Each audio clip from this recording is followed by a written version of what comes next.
नमस्कार दोस्तों, मैं साइकोलॉजी बाय आर.के. सर के यूट्यूब चैनल पर स्वागत करता हूं। हम लोग पढ़ रहे थे 5 यूनिट में अधिगम के सिद्धांत। सबसे पहले जो हम लोग सिद्धांत पढ़े थे वो थॉर्नडाइक का सिद्धांत पढ़े थे। उसी के क्रम में आज जो हम लोग सिद्धांत पढ़ेंगे वो सिद्धांत पढ़ेंगे क्रिया प्रसूत अनुबंधन का सिद्धांत। कौन सा सिद्धांत पढ़ेंगे? क्रिया प्रसूत क्रिया प्रसूत अनुबंधन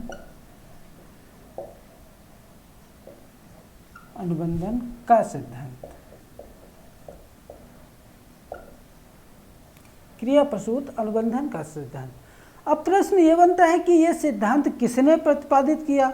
तो हम आपको बता रहे हैं कि ये जो सिद्धांत प्रतिपादित किया है वो स्किनर ने प्रतिपादित किया। किसने प्रतिपादित किया? तो स्किनर ने प्रतिपादित किया। और स्किनर का ये पूरा नाम बताया जाए कि कौन है? तो स्किनर का पूरा जो नाम है वो है Burrhus Frederic Skinner. बुरहस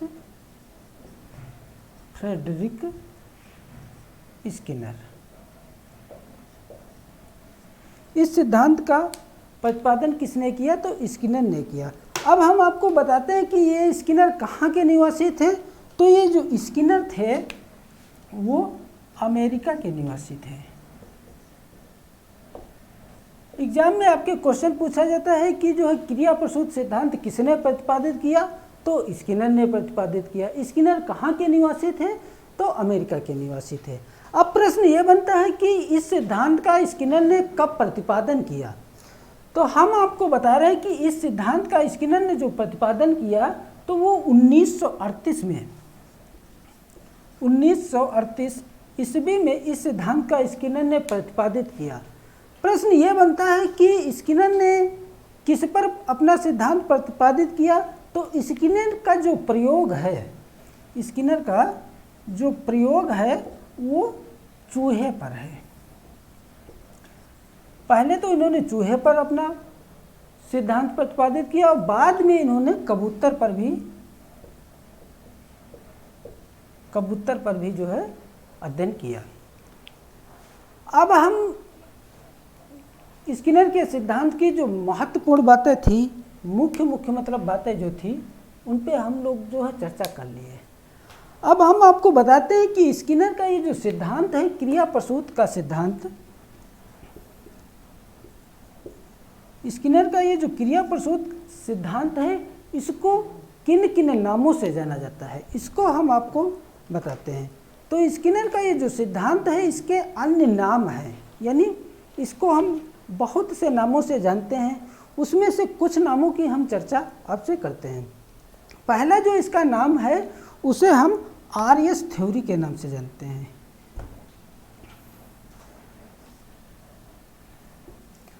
RS. Theory, या हम इसे हम जो है आर.एस. थ्योरी ना कह करके अनुक्रिया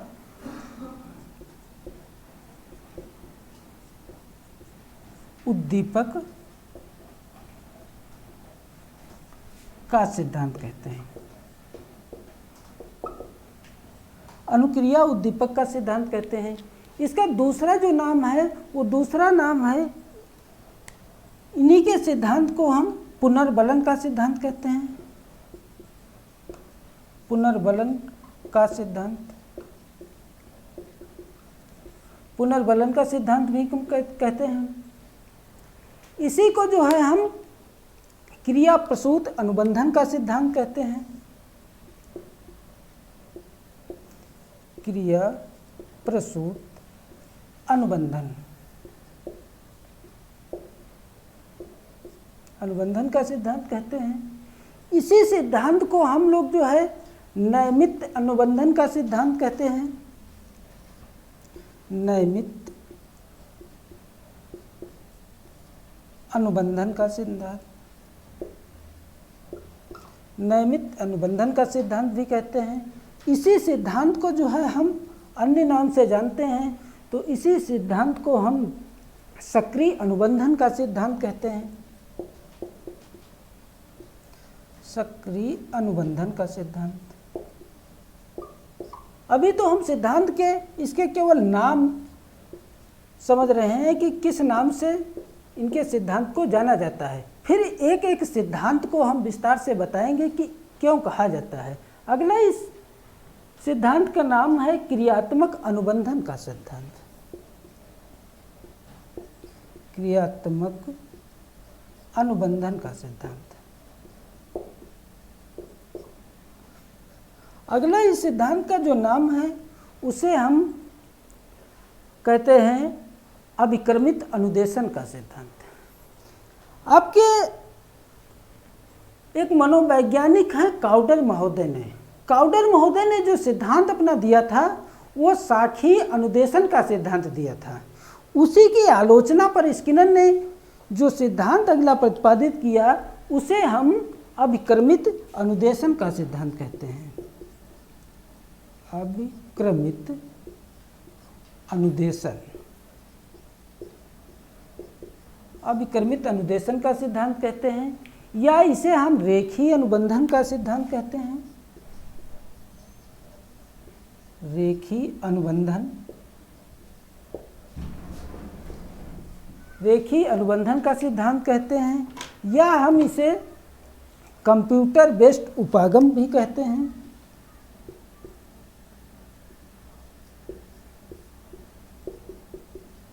उपागम।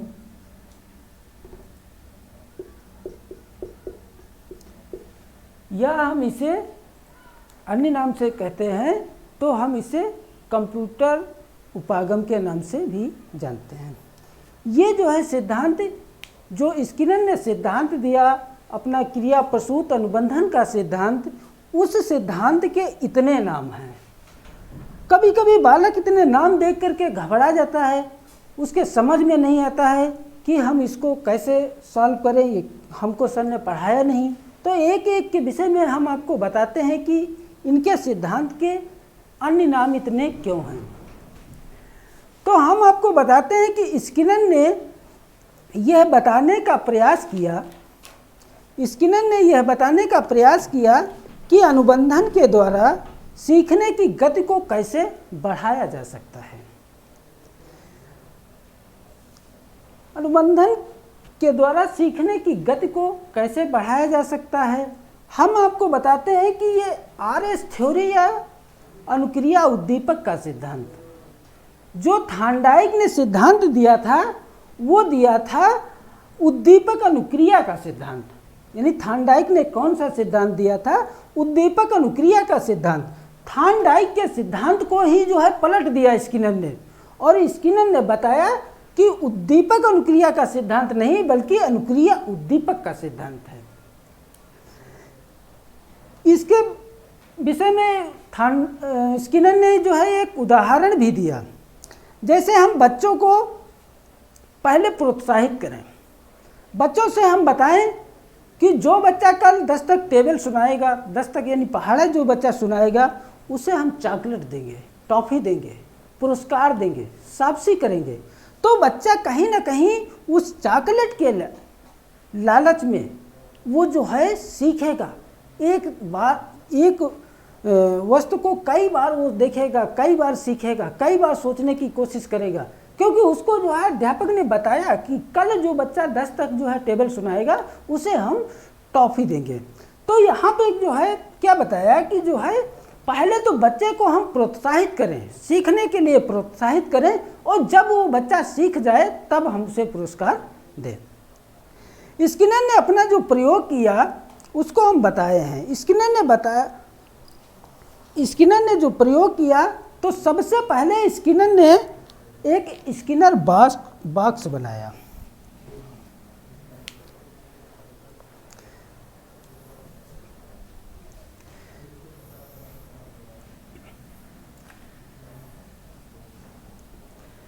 स्किनर ने पहले एक स्किनर बॉक्स बनाया, इस प्रकार कुछ था, स्किनर बॉक्स बनाया, और इस बॉक्स में जो है टेढ़े मेढ़े रास्ते बना दिए।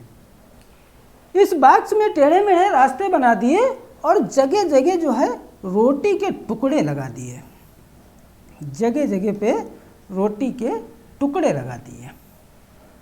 अब इन टुकड़ों के द्वारा देखिए किस प्रकार स्किनर ने एक भूखे चूहे को कठिन से कठिन रास्ते को पार करवा दिया।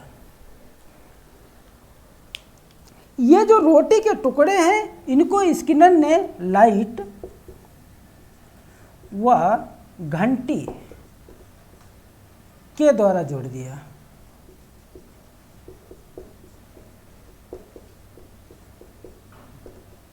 लाइट व घंटी के द्वारा जोड़ दिया। ये जो एक बार एग्जाम में क्वेश्चन पूछा गया था कि जो स्किनर ने प्रयोग किया था चूहे पे, वो जो बॉक्स बना था उस बॉक्स का क्या नाम था? तो इस बॉक्स का जो नाम है उसे स्किनर बॉक्स कहते हैं, उसे हम स्किनर बॉक्स के नाम से जानते हैं। आप ये देख रहे हैं जो ये रोटी के टुकड़े थे, ये रोटी के जो टुकड़ा था ये जो है उद्दीपक का कार्य करता था।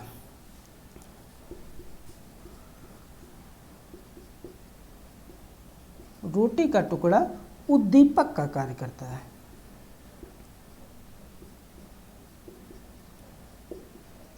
उद्दीपक का कार्य करता था। लेकिन चूहा एक रोटी के टुकड़े से जब दूसरे रोटी के टुकड़े को जाता था, मतलब चलता था, यानी चूहे का चलना क्या हुआ? अनुक्रिया हुई।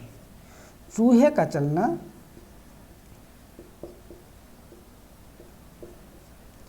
अनुक्रिया हुई,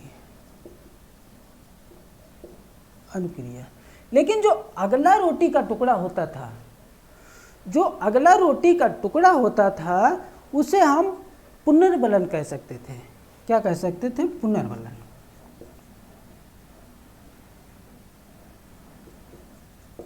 पुनर्बलन यानी अगला जो रोटी का टुकड़ा होता था वो चूहे के लिए पुनर्बलन का कार्य करता था। इस प्रकार जो है चूहा कठिन से कठिन रास्ता जो है पार कर लेता है। हम इसको आपको थोड़ा डिटेल में बताते हैं। ये चूहे को रोटी यहीं पर पर्याप्त मिल जाती तो क्या चूहा आगे जाता? नहीं जाता। वो यहीं से हो सकता वापस आ जाता, नहीं आगे जाता। इसलिए स्किनर ने बताया कि जो बच्चों को पुरस्कार दें, यानी जो बच्चों को पुरस्कार दें, उद्दीपक दें, वो कैसा हो? टुकड़े में होना चाहिए। यह चूहा भूखा नहीं होता, उसे रोटी की आवश्यकता नहीं होती, तो चूहा क्या ये कठिन से कठिन रास्ता पार कर पाता? मुझे लगता कि वो नहीं पार कर पाता। चूहे का चलना क्या हुआ? अनुक्रिया हुई। लेकिन अगला जो रोटी का टुकड़ा था वो चूहे के लिए पुनर्बलन का कार्य करता था। जैसे उन्होंने थॉर्नडाइक ने बताया था अपने सिद्धांत में कि 10 आदमी मिलकर के एक घोड़े को तालाब तक तो ले जा सकते हैं, लेकिन 1000 आदमी मिलकर के उस घोड़े को जो है पानी नहीं पिला सकते, क्योंकि जब तक उसके पानी पीने की इच्छा नहीं होगी, उसके भूख नहीं होगी, तब तक उसको ज़बरदस्ती आप जो है चाहे जितने लोग लग जाएं उसे कुछ खिला पिला नहीं सकते। इसीलिए कहा जाता है कि शिक्षण जो है वो क्रम में हो, टुकड़े में हो। इस प्रकार से जो है स्किनर का सिद्धांत है। हम आपको बताते कि स्किनर जो थे ये अमेरिका के ओहियो विश्वविद्यालय में प्रोफेसर थे। इन्होंने बताया कि बच्चों को पढ़ाने के लिए शिक्षण कैसा हो? क्रम में हो। यानी हम आपको एक उदाहरण और देते हैं। उदाहरण यह है कि जैसे आप कोई गेम खेल रहे हैं, मोबाइल पर खेल रहे हैं या टीवी पर खेल रहे हैं, आप गेम खेल रहे हैं, तो आप देखें कि गेम में जो है कई पार्ट होते हैं, कई क्रम होते हैं। लेकिन जब आप पहला गेम का स्टेप क्रॉस करते हैं और दूसरे स्टेप पे जाते हैं तो पहले की अपेक्षा दूसरा स्टेप थोड़ा टफ होता है, कठिन होता है। दूसरे के बाद जब तीसरे स्टेप पे जाते हैं तो वो थोड़ा कठिन होता है दूसरे की अपेक्षा। चौथे स्टेप में तभी जब जाते हैं तो वो तीसरे की अपेक्षा चौथा भी स्टेप थोड़ा कठिन होता है। लेकिन हर स्टेप आपको क्रॉस करने के बाद में आपको जो है पुनर्बलन दिया जाता है, आपको प्रशंसा की जाती है। जैसे आप जीत गए, कांग्रेचुलेशन। प्रशंसा आदि जैसे शब्दों का प्रयोग किया जाता है। व्यक्ति इसके द्वारा सीखता है। स्किनर ने बताया कि जो है पुनर्बलन क्रिया के अंत तक दिया जाना चाहिए। यानी ये जो पुनर्बलन दिया जाए वो क्रिया के अंत तक दिया जाए। जैसे ये चूहे के लिए जो रोटी के टुकड़े लगे हुए थे, यदि यहीं तक रोटी के टुकड़े लगे होते तो बीच रास्ते से चूहा हो सकता कि आगे ये टुकड़े नहीं होते तो वो हो सकता कि वापस भी आ सकता था, आगे ना जाता, क्योंकि रास्ता बहुत कठिन था, टेढ़ा मेढ़ा था। लेकिन यदि पुनर्बलन क्रिया के अंत तक यहाँ तक दिया गया तो चूहा उस रोटी के टुकड़े के सहारे यानी पुनर्बलन के सहारे कठिन से कठिन रास्ता जो है क्रॉस कर दिया। इसलिए जो है कभी भी शिक्षण में अध्यापक को चाहिए कि बच्चों को जो है जो पुनर्बलन दें वो क्रिया के अंत तक दें। अब हम देखते हैं कि स्किनर मानते हैं कि सीखना पुनर्बलन से होता है, लेकिन जब हम किसी काम को करते हैं यदि बीच में पुनर्बलन दे दिया जाए तो सीखने की गति जो है वो तीव्र हो जाती है।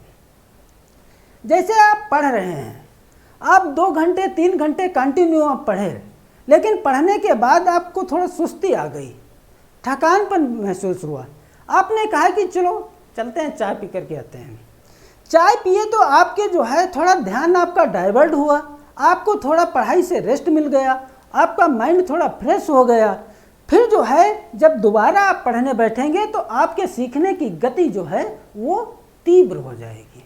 या हम दूसरा उदाहरण देते हैं, जैसे कोई मजदूर है, काम करता है, आपने देखा कि वो दोपहर में जो है खाना खाता है या लंच करता है, तो यदि लंच के बाद में जब वो काम दोबारा स्टार्ट करता है तो उसके जो है सीखने की गति तीव्र हो जाती है, क्योंकि उसको थोड़ा बीच में पुनर्बलन मिल गया, थोड़ा उसको रेस्ट मिल गई।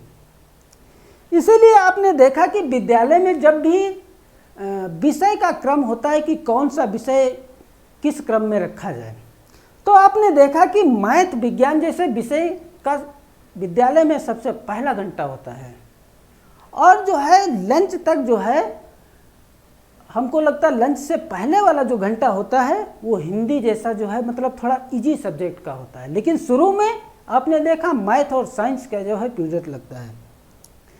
उसके बाद में जब बच्चों को लंच हो जाता है, उसके बाद में जब लंच के बाद में जो पहला घंटा होता है वो भी जो है थोड़ा कठिन विषय के साथ होता है।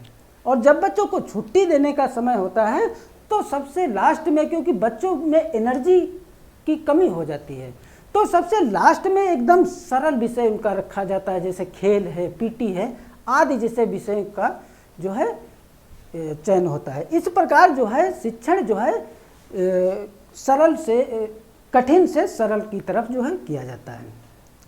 अब हम आपको बताते हैं कि जो है ये पुनर्बलन होता है ये कितने प्रकार का होता है। तो हम आपको बता रहे हैं कि ये पुनर्बलन जो होता है ये मुख्यतः 2 प्रकार का होता है। कितने प्रकार का होता है? तो ये मुख्यतः 2 प्रकार का होता है।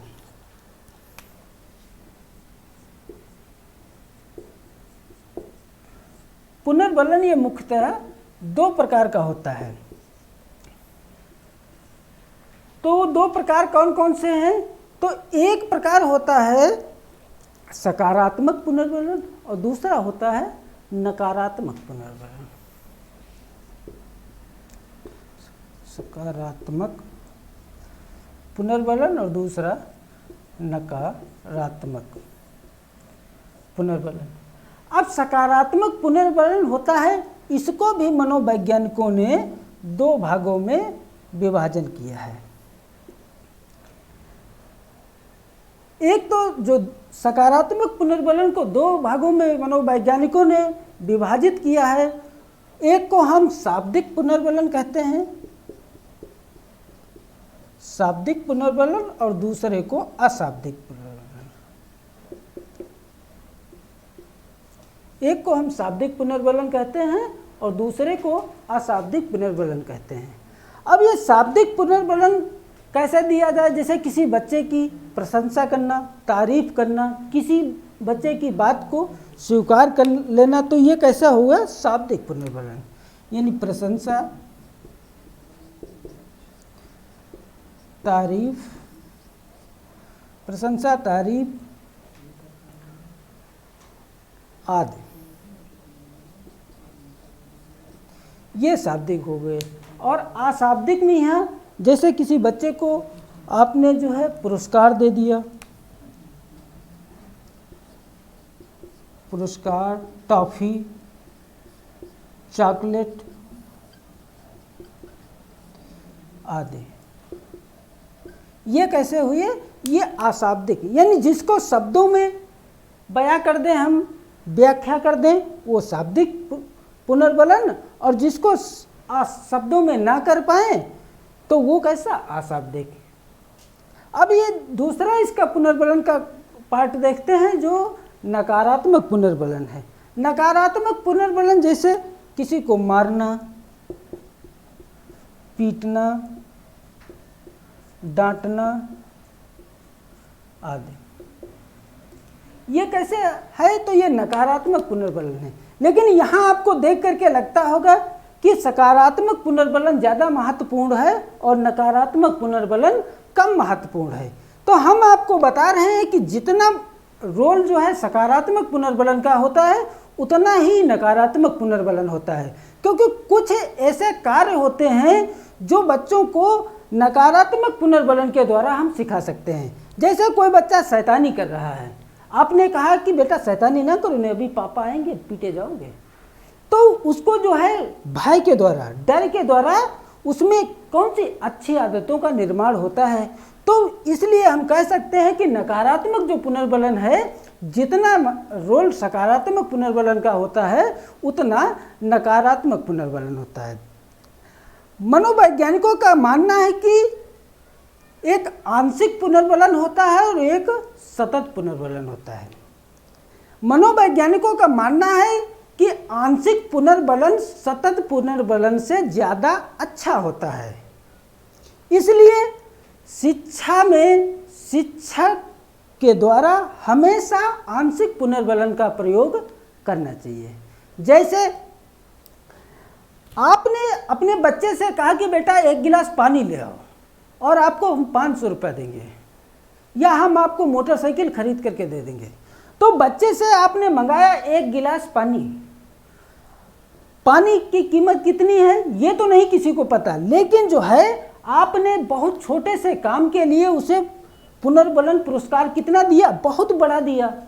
यदि आप पानी के लिए उसे जो है 1 गिलास पानी के लिए यदि आप उसे मोटरसाइकिल देंगे पुरस्कार में, और यदि लगातार यही आप क्रिया करते रहें तो आपको एक दिन भरपेट खाने के लिए आपको उसको 4 व्हीलर गाड़ी देना पड़ेगा, क्योंकि वो जो है पानी की कीमत बढ़ जाएगी, उसकी आदत बिगड़ जाएगी, क्योंकि आप लगातार उसे दे रहे हैं, छोटे से काम के लिए जो है उसे दे रहे हैं। इसलिए शिक्षक को छोटे छोटे जो है कामों के लिए बच्चों को जो है पुनर्बलन या पुरस्कार नहीं देना चाहिए।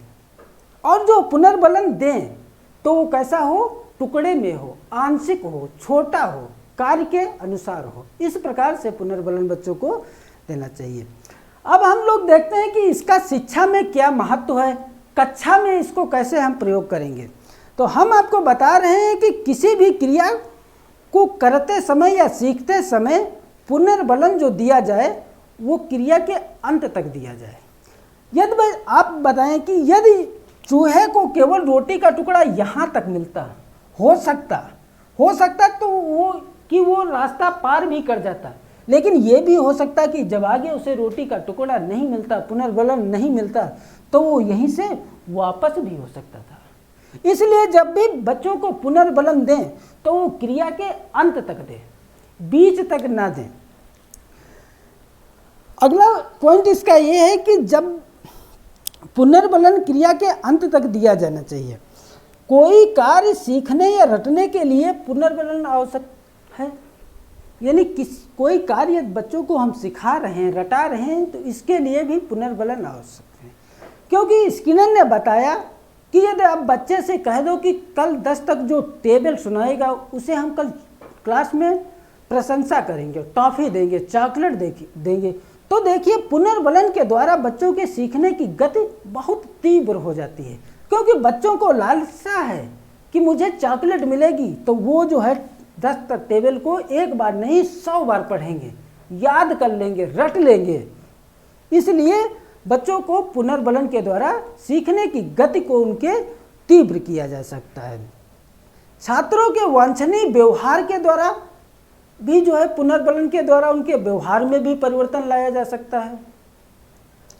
अब ये वांछनीय व्यवहार के द्वारा कैसे परिवर्तन लाया जा सकता है, इसको हम आपको बताते हैं। वांछनीय व्यवहार के द्वारा इस प्रकार परिवर्तन लाया जा सकता है, क्योंकि आपने कहा कि देखो कोई आप गलत काम, रमेश ने गलत काम किया तो उसको पुलिस पकड़ ले गई, सज़ा उसको हो गई, जेल चला गया।